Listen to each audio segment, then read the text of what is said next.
Salve galera, como é que vocês estão? Tudo bem? Tudo tranquilo? Como é que vocês estão? Tudo certinho? Espero que todo mundo esteja bem. Sejam bem-vindos à nossa videoaula de ciências. Eu sou o professor João Fontana, sou professor de ciências e hoje nós iremos dar continuidade aos nossos estudos sobre os sentidos. Hoje, mais especificadamente, nós iremos conversar a respeito da audição. Então, preciso que vocês peguem lá o seu lápis, a sua caneta e a sua borracha. E também peço que vocês peguem lá o seu livro didático e o seu livro de atividades para que a gente consiga ter uma aula super bem proveitosa. Beleza? Vamos lá então, acompanhe aqui comigo o processo de explicação dessa audição. Então, quando nós falamos assim, gente, de audição, a primeira coisa que vem na cabeça de vocês, assim, é que a gente nós falamos de audição, nós temos a ver com sons, né? Então, quando nós falamos assim de sons, os nossos sentidos, é importante que eles captam diferentes estímulos ao nosso redor, né? Então a audição é possível perceber sons e ruídos que estão à nossa volta através de um órgão que nós chamamos de orelhas, né? Então as orelhas, elas são os órgãos do nosso sentido da audição, que é responsável pela captação do som, né? Então essa é a audição. E quando nós falamos de som, o que vem na cabeça de vocês? Então, o som é uma onda que surge por meio de diferentes vibrações, né? Então, essas diferentes vibrações, elas vão acabar acometendo um termo que nós chamamos de ondas sonoras, né? Então, o som é uma onda que ela acaba surgindo por meio de diferentes vibrações. E essas diferentes vibrações, elas causam diferentes ondas sonoras. E essas ondas sonoras, gente, é uma coisa muito importante nós sabermos que elas necessitam de um meio material para se propagar, ou seja, para poder se difundir, né? Então ela se propaga em meios materiais, ou seja, ela não se propaga no vácuo, né? Então ela precisa de um meio material para se propagar. Então, quais são esses meios materiais que ela acaba se propagando? São os gases, os líquidos e os sólidos, né? E sem esses meios, esses gases, líquidos e sólidos, é importante saber que sem esses meios não existe onda sonora, né? Então não existe onda sonora sem esses meios materiais para se propagar, ou seja, gases, líquidos e sólidos. Gases como, por exemplo, o ar, líquidos como, por exemplo, a água, né? E assim por diante. E muito importante saber que essas ondas sonoras, elas têm uma certa velocidade. E quando elas têm essa certa velocidade, elas fazem vibrar uma região na nossa orelha que ela é chamada de membrana timpânica, né? Então, essas ondas sonoras, de acordo com essa velocidade, elas acabam estimulando para que aconteça a vibração nessas nossas membranas timpânicas, né? Então, e depois que acontece essa vibração, ocorre a transmissão e o movimento de outras estruturas lá nessa região, que acaba estimulando impulsos nervosos que vai em direção até o cérebro, né? Então, essas vibrações, elas transmitem esse movimento a outras estruturas da nossa audição, que ela vai formar impulsos nervosos que vai enviar em direção ao cérebro, que o cérebro vai fazer essa interpretação, tá? Então, ondas sonoras têm uma certa velocidade que fazem vibrar a membrana timpânica, que acabam transmitindo esse movimento para outras estruturas que geram impulsos nervosos que vai em direção ao cérebro, que esse cérebro ele faz a interpretação, né? Então, e essa velocidade dessas ondas sonoras, elas dependem do meio material que ela está se propagando, ou seja, em sólidos, líquidos ou gasosos, né? Então, meios sólidos, líquidos ou gasosos. Então, né, esses meios, eles têm diferentes velocidades. Então, eles vão propagar o som de diferentes velocidades. Então, essas características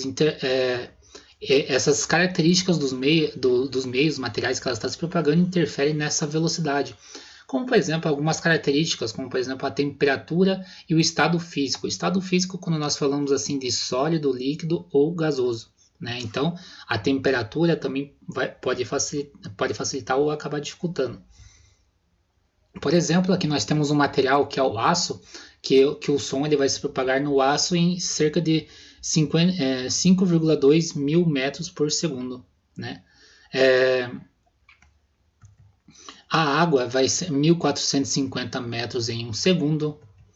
O ar 340 metros em 1 segundo, né? Então, diferentes materiais, então tem diferentes velocidades, né? Então, como você pode ver ali no aço, na água e no ar tem diferentes velocidades. E de acordo com a classificação, de acordo com a classificação, então pode da seguinte forma. Então, o som ele pode ser classificado de acordo com a intensidade, que nós podemos chamar de volume do som, né? Então, essa classificação de acordo com a intensidade, ele pode ser classificado em sons fortes, né? Quando nós chamamos assim de volumes intensidade forte, são aqueles que têm volume alto, e aqueles que têm volume baixo são chamados de sons fracos, né? Então, de acordo com o volume do som, a intensidade. Mas quando que nós conseguimos entender essa intensidade? Por exemplo, quando nós estamos abaixando ou diminuindo o volume do celular, né? Por exemplo, então no telefone celular podemos alterar a intensidade sonora para escutarmos sons mais fracos ou mais fortes. Então, de acordo com a intensidade, ele pode ser classificado em sons fortes ou sons fracos, beleza? E de acordo com a frequência também, né? Então, de acordo com o número de oscilações que fazem por determinado tempo. Então, aqui, por exemplo, nós temos um certo instrumento aqui, né? Então, que esse aqui faz uma frequência de acordo então com a frequência, então ele pode ser de acordo com o número de oscilações, pode ser o número de oscilações alta ou o número de oscilações baixa. Quando tem um número de oscilação alta, é um som agudo, e quando tem um número de oscilação baixa é um som grave, né? Então, por exemplo, aqui nós temos uma frequência alta, que é um som agudo. E aqui nós temos um instrumento que ele vai ter uma frequência baixa, que vai ter um som grave, beleza? E, por exemplo, sons eles podem ser graves ou agudos, né? Então, de acordo com o número de vibrações da onda sonora em determinado espaço do tempo. Então, de acordo com o número de vibrações da onda sonora em determinado espaço do tempo, essa unidade de medida dessa frequência vai ser o Hertz, tá? Então, de acordo com se vai ser mais agudo ou mais grave, pode mudar essa frequência.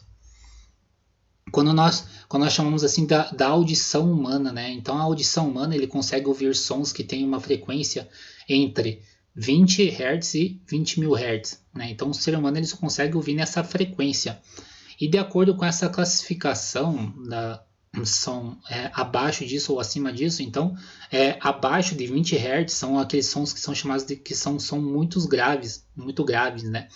Então são todos aqueles que estão abaixo de 20 Hz, né? Então que eles são aqueles que não são ouvidos pelos seres humanos, que basicamente são produzidos pelo vento, terremotos e animais, né? Então abaixo de 20 Hz não é um som audível pelos seres humanos. Então, abaixo de 20 Hz e acima de 20.000 Hz. Então, frequência baixa, então são todos aqueles que têm um som mais grave. Então, por exemplo, infrassons, tem muitos animais, né, que eles fazem isso, como por exemplo, no fundo dos oceanos e assim por diante. Os ultrassons, né? Então, os ultrassons, gente, então basicamente eles são aqueles que têm um máximo de 20.000 Hz, né? Que são aqueles que são chamados de som agudos, né? Diferente desses aqui que são som mais graves. Então basicamente que são todos aqueles que têm mais de 20.000 Hz, que também não são ouvidos pelos seres humanos, né? Mas eles são basicamente percebidos por cães, gatos, golfinhos e morcego, né? Então basicamente em muitos animais, igual eu já falei para vocês, então é importante para essa comunicação. Então, basicamente, como está em diferentes meios materiais, então pode acabar tendo essa comunicação, né? Então, cães, gatos, golfinhos e morcegos, principalmente, né? Então, os morcegos eles servem para essa comunicação, que muitas vezes os animais eles estão se comunicando e a nossa mente, os seres humanos eles não estão percebendo. E quando nós falamos assim de audição humana, né? Então as orelhas elas são responsáveis pela percepção das ondas sonoras e consequentemente pela produção desses impulsos nervosos, né? Então essa audição humana, essa orelha, ela pode ser classificada em orelha externa, orelha média e orelha interna. Quando nós falamos assim de orelha externa, ela é uma região que ela vai lá desde uma região que nós chamamos de meato acústico externo até uma outra região que se chama membrana timpânica, né? Então essa região aqui, gente, ela tem um formato assim mais definido para que aconteça para que essas ondas sonoras elas consigam adentrar de uma maneira mais correta, né? Então, basicamente, então ela vai ter esse formato aqui para que essas ondas sonoras consigam penetrar aqui, para que a pessoa consiga perceber o som, né? Então ela tem esse formato anatômico que vai acabar direcionando e vai concentrar esse som lá no pavilhão auditivo. Ou seja, quando ele vai lá no pavilhão auditivo, então que vai acontecer as vibrações. Lá na orelha média, então que vai de uma região que vai desde a membrana timpânica até a janela oval. Então aqui é onde vai ter os 3 ossos do nosso corpo, né? Alguns ossos aqui dentro da nossa orelha média, então que vai ser o martelo, a bigorna e o estribo. E esses ossos, gente, eles vão ser importantes para as vibrações, para que consequentemente produza o som e nós consigamos ouvir, né? Então, nessa região também existe a tuba auditiva, onde que vai acontecer o equilíbrio da pressão, um equilíbrio entre a pressão interna e a atmosférica. E na orelha interna existe a cóclea, que também vai participar lá da audição e que vão ter células sensoriais, ou seja, essas células sensoriais que vão ser responsáveis por produzir vibrações, que vai levar essas vibrações em direção à janela oval, consequentemente vai gerar impulsos elétricos e consequentemente vai levar para o cérebro para que ele consiga fazer essa assimilação, para que ele consiga fazer essa compreensão do que é isso. E também existem os canais semicirculares, que vão ser responsáveis por atuar no equilíbrio. E por que vai atuar no equilíbrio? Que vai ser importante, que vai ter um líquido que vai ser importante, que quando esse líquido se movimenta, quando esse líquido ele vai promover a movimentação, né? E esse líquido que vai ser responsável por promover o equilíbrio e a orientação espacial do corpo. No meato acústico externo existem pelos e glândulas que produzem o cerume, uma espécie de cera que retém as impurezas e os micro-organismos, protegendo a orelha. Não se deve inserir objetos pontiagudos ou hastes com algodão no canal auditivo, pois isso pode interferir na eliminação do cerume e causar lesões na membrana timpânica. Beleza? E quando nós falamos assim de problemas de audição, então existem algumas pessoas que têm problemas de nascença ou podem perder ao longo dos problemas de saúde. E esses problemas de audição eles podem ser acometidos, por exemplo, por conta do envelhecimento, né? Quando a pessoa acaba ficando mais velha, né? Então tem por conta de exposição a sons de alta intensidade, fones de ouvido com volumes muito altos.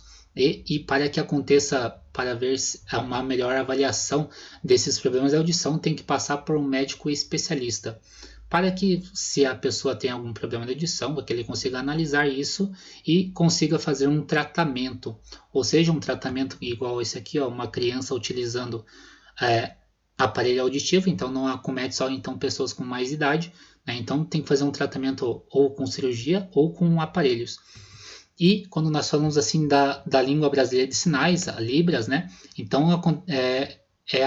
uma comunicação dos deficientes auditivos, né? Então que vai acabar vão ser sinais feitos com as mãos que vão indicar algumas palavras e expressões. Então aqui nós temos um alfabeto, né? Então que as pessoas que têm problemas, que são deficientes auditivos, elas vão acabar fazendo a comunicação através dessas linguagens. Beleza, gente? Então a aula de hoje foi isso. Espero que vocês tenham gostado. Um grande abraço e até mais.